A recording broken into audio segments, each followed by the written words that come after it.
قال إبراهيم التيمي: إذا رأيت الرجل يتهاون في التكبيرة الأولى فاغسل يدك منه. احنا أمس سمعنا إنه بنحزن إذا فاتتنا الجماعة، وبالمقابل كان السلف الصالح إذا فاتتهم الجماعة بكوا. فأسأل الله ألا تكون هينة علينا التكبيرة الأولى، وأن تكون التكبيرة الأولى عندنا أحب إلينا من كل شيء، وأن نسارع لإدراكها وراء الإمام.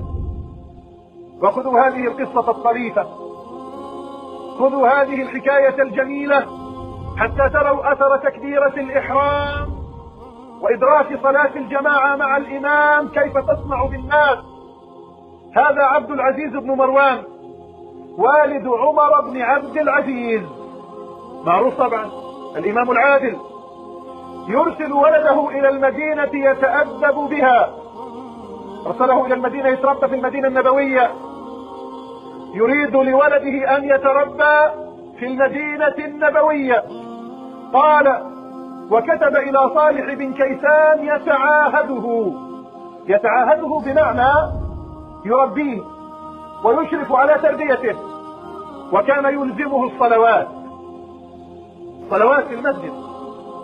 تربية بدون صلاة في المسجد، الشباب اللي بتهاونوا، اخواننا اللي بتهاونوا في الصلاة، التربية عنوانها المحافظة على الصلاة في المسجد، وكان يلزمه الصلوات. فأبطأ يوما عن الصلاة، يوم كده تأخر عن صلاة. قال: ما حبسك عن الصلاة؟ قال: كانت مرجلتي تسكن شعري. كانت الخادمة تبعته بتسكن شعره، يعني ترتب له شعره وترتب أحواله وتزينه.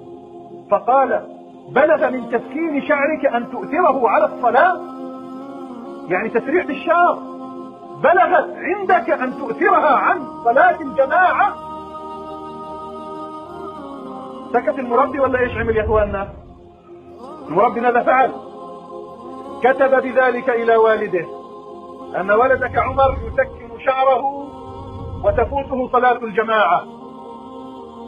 فبعث عبد العزيز رسولا إليه، لوين؟ لعمر. فما كلمه حتى حلق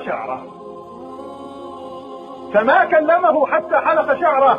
فانظروا يا إخواننا، تأخير عن صلاة الجماعة يرسل لها مرسال من المدينة النبوية إلى دمشق، ومرسال آخر من دمشق إلى المدينة النبوية ليحلق شعره قبل أن يكلمه. كلنا بدنا نحلق الشعر. أنا أحسب أننا جميعا بحاجة إلى حلاقة شعر على نفس الطريقة نزجر بها، لأننا تفوتنا التكبيرة الأولى وتفوتنا الصلوات جماعة. هذا المشهد من عمر بن عبد العزيز وأبيه يعلمنا أن التهاون في الجماعة تهاون في كل شيء بعدها.